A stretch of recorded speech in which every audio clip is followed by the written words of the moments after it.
पंकजा मुंडे यांचा विजय झालेला. आताच्या घडीची एक मोठी बातमी आपण बघतोय. पंकजा मुंडे पुन्हा एकदा आमदार झालेल्या आहेत. 2019 नंतर 2024 मध्ये विधान परिषदेवर पंकजा मुंडे या आमदार म्हणून निवडून आलेल्या आहेत आणि पंकजा मुंडेंच्या कार्यकर्त्यांसाठी मोठ्या प्रमाणावर मागणी होती. ताईंचं पुनर्वसन झालं पाहिजे. कार्यकर्त्यांसाठी मोठी बातमी आहे निश्चित. आणि खरं तर पंकजा मुंडे विधान परिषदेपासून देखील मागची 4-5 वर्ष लांब राहिलेले होत्या. त्यांना उमेदवारी देण्यात आलेली नव्हती. बावनकुळेंना त्यावेळेस उमेदवारी देण्यात आली त्यांची नाराजी दूर करण्यासाठी. मात्र पंकजांचं नाव कुठेच पुढे आलेलं नव्हतं.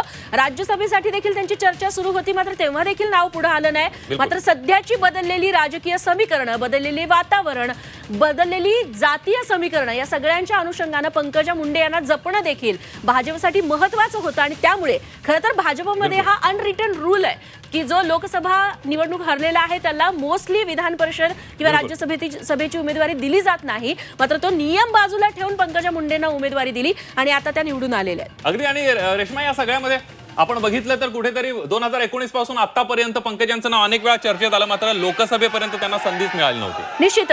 विधिमंडळाच्या बाहेरचे आपण दृश्य आपण बघतोय. विजयाचं सेलिब्रेशन सध्या सुरू आहे.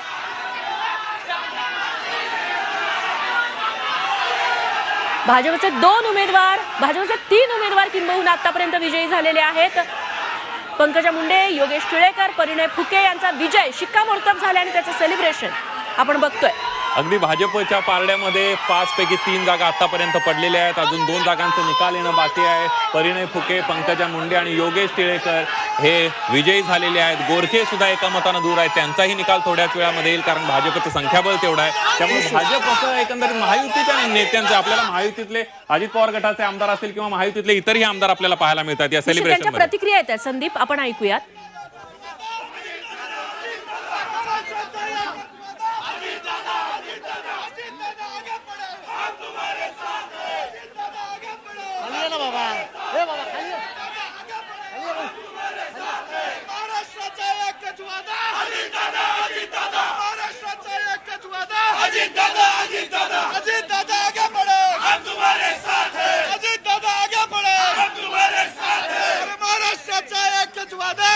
संदीप, विजय भाजपचा सध्या दिसत असला तरी अजितदादा गटाचं सेलिब्रेशन आपण प्रामुख्यानं बाहेर विधिमंडळाबाहेर बघतोय. अजितदादांच्या नावानं जल्लोष सुरू आहे. आपण बघतोय अजित पवार गटाचे आमदार शेळके आणि सूरज चव्हाण जे प्रवक्ते आहेत, मुख्य प्रवक्ते अजित पवार गटाचे, ते सुद्धा आपल्याला या सेलिब्रेशन मध्ये दिसत आहेत. अजित पवारांच्या नावाची घोषणाबाजी होताना दिसते. अजित पवारांचे उमेदवार सुद्धा 20 आणि 21 मतांवर आपल्याला पाहायला मिळतात. रेश्मा, निश्चित. तेव्हा त्यांचा विजय देखील आता डोळ्यासमोर दिसत असल्यामुळे त्याच्या आधीच हे सेलिब्रेशन सुरू झालेलं आहे.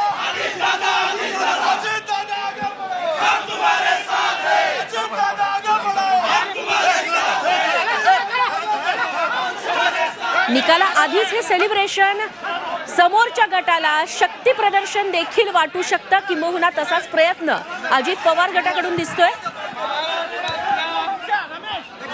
आणि या सगळ्या विधान परिषद निवडणुकीमध्ये या राज्याचे प्रमुख नेते, आम्हा सर्वांचे नेते आदरणीय अजितदादांवरती विश्वास ठेवून दोनही उमेदवारांना पहिल्याच पसंतीतली 23 पेक्षा अधिक मतदान देऊन दोन्ही उमेदवार हे विजय केले आहेत. मी मनापासून आमच्या विधिमंडळातील सर्व सहकाऱ्यांचे आभार व्यक्त करतो. आदरणीय दादांवरती जो विश्वास विधिमंडळातली सहकार्याने ठेवला त्या सर्व विधिमंडळातील सहकार्यांचे देखील आभार व्यक्त करतो. पहिल्याच पसंतीतले 23 आणि 24 असे 2 मते. पसंतीमध्ये आमचे दोन्ही उमेदवार निवडून आले. प्रत्यक्ष अप्रत्यक्ष ज्यांनी मदत केल्या त्या सर्वांचे आभार राष्ट्रवादी काँग्रेस पक्षाकडनं मानण्यात येत आहे. महाविकास आघाडी सकाळी सांगितलं होतं की फुटलेली आहे आणि जवळपास 8 ते 10 त्यांचे सहकारी सोडून त्यांना निघून गेले. महाविकास आघाडीमध्ये कोणी मदत केली? काँग्रेस का शरद पवार गट? आम्ही नाही सांगणार आता. कोणी मदत केली? अदृश्य शक्ती कोणती होती? सॉरी, अदृश्य शक्ती नाही, दादांच्या कामाची शक्ती या ठिकाणी आज प्रत्यक्षात दाखवून दिली. शक्ती अनेक समोर आपल्याला दादा सोबत दिसते. ठीक आहे.